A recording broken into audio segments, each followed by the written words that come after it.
And welcome back to my channel Pawan eco world. Students, आज हम कर रहे हैं क्लास 11th का चैप्टर नंबर फर्स्ट और जो वीडियो बनने वाला है वो बिल्कुल लास्ट कंसेप्ट है, types of economies.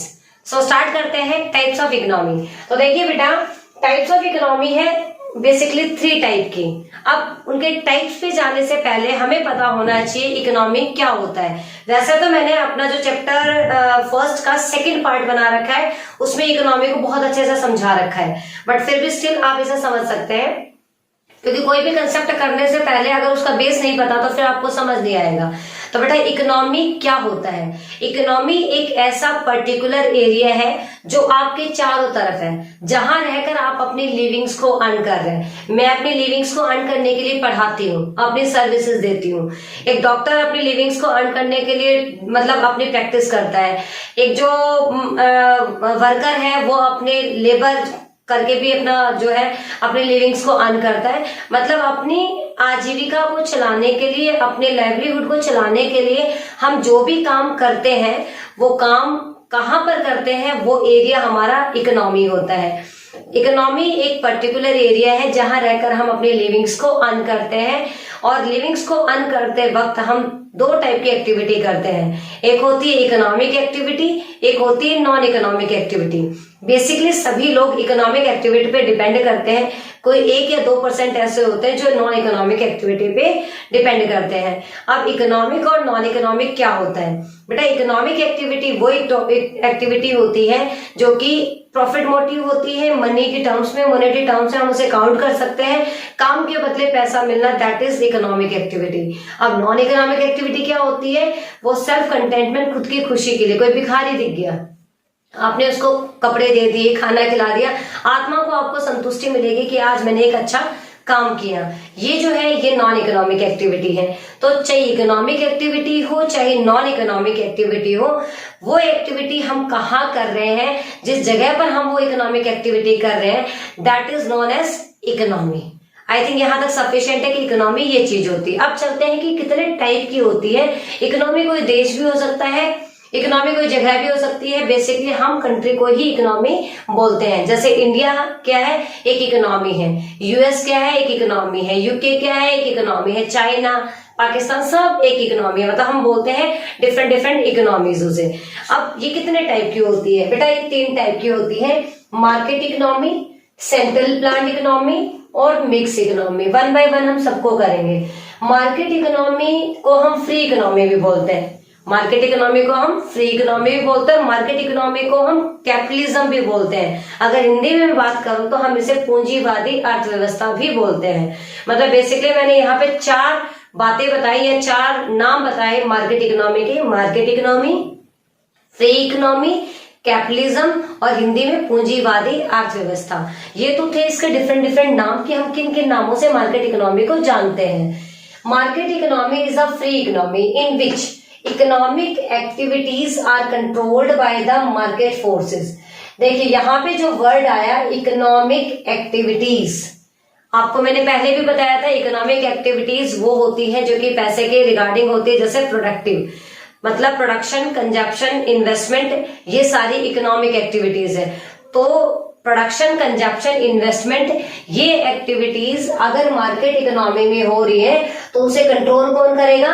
Market forces करेंगी। सीधी सीधी बात है, एक इंडिविजुअल यहाँ पे डिसीजन लेगा कि what to produce, how to produce, for whom to produce, क्या बनाना है, कैसे बनाना है और किसके लिए बनाना है और कितना बनाना है, कब बनाना है, सारे डिसीजन मैं और आप लेंगे। मतलब एक प्राइवेट इंडिविजुअल लेगा, यहाँ पे गवर्नमेंट का कोई रोल नहीं होता है। सबसे सिंपल बात तो ये है। कहने का मतलब है मार्केट इकोनॉमी वो इकोनॉमी होती है जहां पर डिसीजन जो है वो एक प्राइवेट इंडिविजुअल लेगा, गवर्नमेंट का इंटरफेयर यहां नहीं होता है। जितनी भी इकोनॉमिक एक्टिविटीज होंगी वो सारी एक प्राइवेट इंडिविजुअल करेगा। ऐसी इकोनॉमी को हम बोलते हैं मार्केट इकोनॉमी।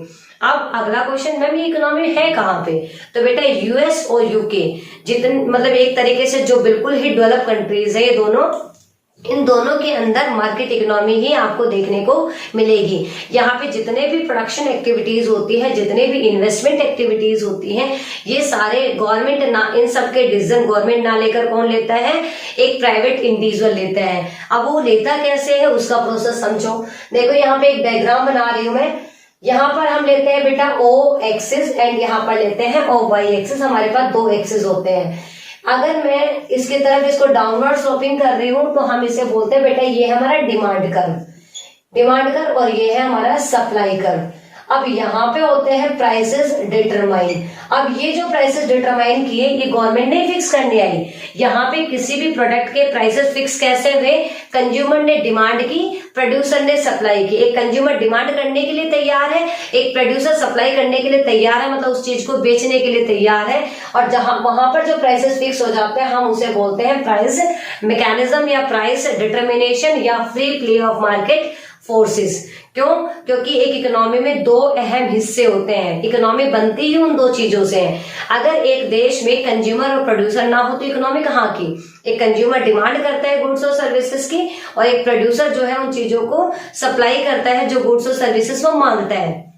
तो आई थिंक आपको ये बात समझ आ गई होगी कि मार्केट इकोनॉमी जो है वो फ्री इकोनॉमी होती है। इसमें इकोनॉमिक एक्टिविटीज कंट्रोल की जाती है मार्केट फोर्सेस होता है free play of market forces, जहां गवर्नमेंट का इंटरफेयर नहीं होता है, जहां मैं और आप जैसे प्राइवेट एंटरप्राइज डिसीजन लेते हैं। डिमांड और सप्लाई के बेसिस के ऊपर प्राइसेस डिसाइड कर दिए जाते हैं। और ये वाली इकोनॉमी कहाँ मिलेगी? यूएस और यूके के अंदर मिलेगी। जितने भी इकोनॉमिक एक्टिविटीज होंगे वो डोमिनेट कौन करेगा? प्राइवेट इंडिविजुअल, गवर्नमेंट का इंटरफेयर नहीं होगा। यहां तक तो थी हमारी मार्केट इकोनॉमी। चलते हैं सेकेंड इकोनॉमी की तरफ, सेंट्रल प्लान्ड इकोनॉमी। जैसे मार्केट इकोनॉमी के मैंने नाम बताया था, ऐसे सेंट्रल प्लान्ड इकोनॉमी के भी कुछ नाम है। हम इसे कंट्रोल्ड इकोनॉमी भी बोलते हैं, हम इसे सोशलिज्म भी बोलते हैं और समाजवादी अर्थव्यवस्था भी बोलते हैं। यह है बेटा इसके अनदर नेम। अब सेंट्रल प्लान इकोनॉमी और कंट्रोल्ड इकोनॉमी क्यों बोला गया? सेंट्रल प्लान इकोनॉमी मतलब केंद्र, जो मतलब एक तरीके से सरकार का यहाँ रोल होता है। कंट्रोल्ड इकोनॉमी कंट्रोल होता है सरकार का, इसलिए इसे सेंट्रल प्लान इकोनॉमी या कंट्रोल्ड इकोनॉमी बोला गया है। और लोगों के लिए सरकार करती है, इसलिए समाजवादी अर्थव्यवस्था इसे बोला गया है। बेटा होती क्या है ये? Central planned economy is the one in which economic activities are controlled by some central authority। देखिए इकोनॉमिक एक्टिविटी यहाँ किसने हैंड की थी, मतलब कंट्रोल की थी? मार्केट फोर्सेस ने। यहाँ इकोनॉमिक एक्टिविटीज को कंट्रोल कौन कर रहा है? सेंट्रल अथॉरिटी और द गवर्नमेंट, मतलब या तो कोई सेंट्रल अथॉरिटी या गवर्नमेंट। सीधी बात है, इसे हम गवर्नमेंट ही बोलेंगे कि गवर्नमेंट डिसीजन लेगी। What to produce, how to produce, for whom to produce. क्या प्रोडक्शन करना है, कैसे प्रोडक्शन करना है, किसके लिए प्रोडक्शन करना है, कितना प्रोडक्शन करना है, कौन से सिचुएशन में करना है, कैसे करना है, सारे डिसीजन कौन लेगी? गवर्नमेंट लेगी। और ऐसी जो इकोनॉमी है वो कहाँ कहाँ मिलती है? चाइना में, रशिया में, नॉर्थ कोरिया में, इस तरीके की इकोनॉमी जो है वो देखने को मिलेगी। तो जो सेंट्रल प्लान्ड इकोनॉमी है इसमें जितने भी डिसीजन लिए जाएंगे वो गवर्नमेंट लेगी। कैसे? ये जो प्राइसेस है ये यहाँ तो डिमांड इक्वल टू सप्लाई, मतलब AD aggregate demand aggregate supply के बराबर हो गई थी तो प्राइसेस को डिसाइड कर दिया था। बट यहाँ पे गवर्नमेंट बताएगी कि प्राइसेस कहाँ फिक्स करने हैं। यहाँ पे ना तो प्राइवेट इंडिविजुअल की चलेगी, मतलब ना तो कंज्यूमर की चलेगी, ना प्रोड्यूसर की चलेगी, यहाँ सरकार की चलेगी। ठीक है बेटा, नेक्स्ट आ जाता है हमारा मिक्स इकोनॉमी। मिक्स इकोनॉमी एक ऐसी इकोनॉमी होती है जिसका अनदर नेम अगर मैं बात करूं तो इसे हम सेमी फिड्यूल इकोनॉमी भी बोलते हैं। क्या बोलते हैं? Semi feudal economy. और हम इसे बोलते हैं मिश्रित अर्थव्यवस्था, मतलब मिली जुली जो अर्थव्यवस्था होती है, that is known as mix economy. Mix economy is the one in which economic activities कौन करता है? Market forces. और उनको रेगुलेट कौन करता है? गवर्नमेंट। ध्यान से देखिएगा, यहाँ था मार्केट फोर्सेस, यहाँ था गवर्नमेंट इकोनॉमिक एक्टिविटीज को कंट्रोल करने वाला, और यहाँ पर कौन है? यहाँ पर एक मार्केट फोर्सेस तो करेगा, साथ में उनको रेगुलेट करेगी गवर्नमेंट, मतलब दोनों। तो यहाँ पे जब दोनों, एक प्राइवेट इंडिविजुअल की भी चले और गवर्नमेंट की भी चले, दोनों की चलती है, डिसीजन मेकिंग, प्राइसेस को डिसाइड करना जब दोनों पर्टिकुलर इंसान करते हैं तो ऐसी इकोनॉमी को हम बोलते हैं मिक्स इकोनॉमी। और ये कहाँ है? ये इंडिया के अंदर पाई जाती है। मोस्टली इकोनॉमीज मिक्स इकोनॉमी होती है जहां डिसीजन गवर्नमेंट भी लेती है और डिसीजन कौन लेती है? प्राइवेट इंडिविजुअल भी लेता है। एग्जाम्पल देती हूँ बेटा, इंडिया के अंदर अगर हम बात करें ट्रेन की, रेलवे की, तो उसका किराया गवर्नमेंट फिक्स करती है। रोडवेज का किराया गवर्नमेंट फिक्स करती है। मतलब जितने भी गवर्नमेंट की चीजें हैं उनका किराया जो भी है, उनके जो भी प्राइसेस है वो कौन फिक्स करेगी? गवर्नमेंट। दूसरी तरफ ओला है, उबर है, इनके क्या गवर्नमेंट बताने आती है? नहीं। अगर एक कंज्यूमर को अच्छा लगता है तो ओला में बैठता है, उबर में बैठता है, अदरवाइज मना कर देता है। क्यों? क्योंकि कंज्यूमर डिमांड करता है और ओला उबर वाले सप्लाई करते हैं। अगर अच्छा लगता है तो हम उनके प्राइसेस के ऊपर फिक्स करके चले जाते हैं, अदरवाइज नहीं जाते हैं। तो जहां पर गवर्नमेंट प्लस इंडिविजुअल दोनों की चले, ऐसी इकोनॉमी को हम मिक्स इकोनॉमी बोलते हैं। और मिक्स इकोनॉमी इंडिया के अंदर पाई जाती है। इंडियन जो रेलवे है उसकी मोनोपोली है गवर्नमेंट की। बाकी जो चीजें हैं ऑलमोस्ट कई सारी चीजें हैं जो कि गवर्नमेंट के अंडर नहीं आती है, वो हमारी आ जाती है, दैट मीन्स प्राइवेट इंडिविजुअल की होती है। अब यहाँ पे प्राइसेस कौन फिक्स करेगा? ये भी बहुत बड़ी बात है। तो यहाँ प्राइसेस दोनों तरीके से फिक्स होंगे, गवर्नमेंट भी और वैसे भी। देखिए, जहां प्राइवेट इंडिविजुअल करेगा वहां तो सेम प्रोसेस चलेगा, मतलब डिमांड और सप्लाई दोनों बराबर हो जाएंगे। जबकि जब गवर्नमेंट आएगी तो क्या करेंगे? मान लेते हैं यहाँ हमारे प्राइसेस फिक्स कर रखे थे, मतलब हमने मार्केट में डिमांड और सप्लाई के हिसाब से जितना लोगों ने मांगा उतना ही एक प्रोड्यूसर ने सप्लाई कर दी। तो यहाँ प्राइसेस मान लेते हैं 100 रुपए के ऊपर फिक्स हो गए। बट अब 100 रुपए के ऊपर कुछ लोग तो उसे अवेल कर पाते हैं, कुछ लोग नहीं कर पाते हैं। अब गवर्नमेंट को लगा कि भाई सभी लोग तो इसे अवेल नहीं कर पा रहे हैं, तो गवर्नमेंट क्या करेगी? प्राइसेस को कहाँ फिक्स कर देगी? थोड़ा सा नीचे, मतलब यहाँ पे 80 के ऊपर। दोनों में डिफरेंस कितने का आ गया? 20 का। अब जो 100 रुपए में खरीद सकता है वो रिचर सेक्शन है या फिर मिडिल सेक्शन हो सकता है। बट जो बिल्कुल ही बिलो पॉवर्टी लाइन जो है रह रहा है वो तो नहीं खरीद सकता। तो गवर्नमेंट उनके लिए नीचे की तरफ फिक्स कर देती है प्राइसेस को, जिसे हम पीडीएस सिस्टम, राशन शॉप या फिर एक तरीके से फेयर प्राइस शॉप भी बोल देते हैं। आंगनबाड़ी वगैरह जो होती है यहाँ पे, या राशन की दुकानें जो होती हैं, या फिर फार्मिंग प्रोडक्ट्स के लिए गवर्नमेंट प्राइस फ्लोर जैसी जो पॉलिसी है, एमएसपी जैसी पॉलिसी लगाती है। ये ही एक तरीका है जो कि गवर्नमेंट मतलब कंट्रोल करती है प्राइसेस को। तो कहने का मतलब ये है, जिन लोगों तक चीजें अवेल नहीं हो पाती हैं, जो लोग चीजों को नहीं खरीद पाते हैं, अफोर्डेबिलिटी, एक्सेसिबिलिटी नहीं होती है जिन लोगों तक गुड्स और सर्विसेज की, गवर्नमेंट उनके प्राइसेस कम कर देती है और अपना इंटरफेयर दिखाती है कि भाई अब इनको इतने प्राइसेस करके हम देंगे। तो ये एक तरीका है जहां गवर्नमेंट प्लस जो मार्केट फोर्सेस है दोनों मिक्स इकोनॉमी में काम करते हैं।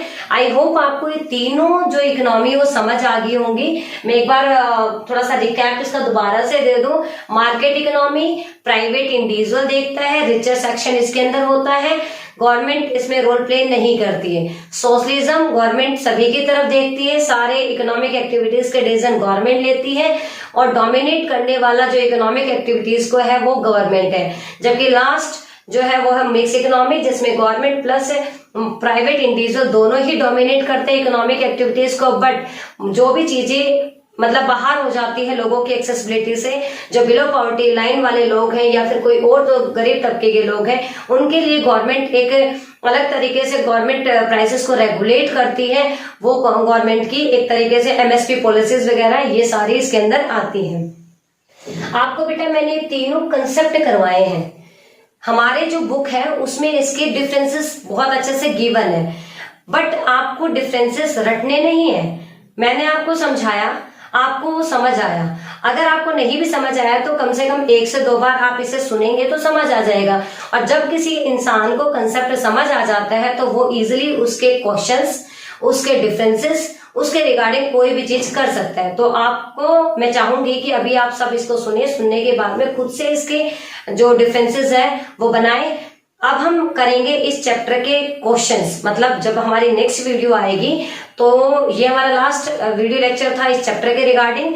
अब इसके बाद हम क्वेश्चंस करेंगे और क्वेश्चंस को हम कुछ इस तरीके से करेंगे जो कि मोस्ट इंपोर्टेंट क्वेश्चन होंगे इस चैप्टर के रिगार्डिंग। चलो अब मिलते हैं नेक्स्ट वीडियो में, तब तक के लिए बाय बाय।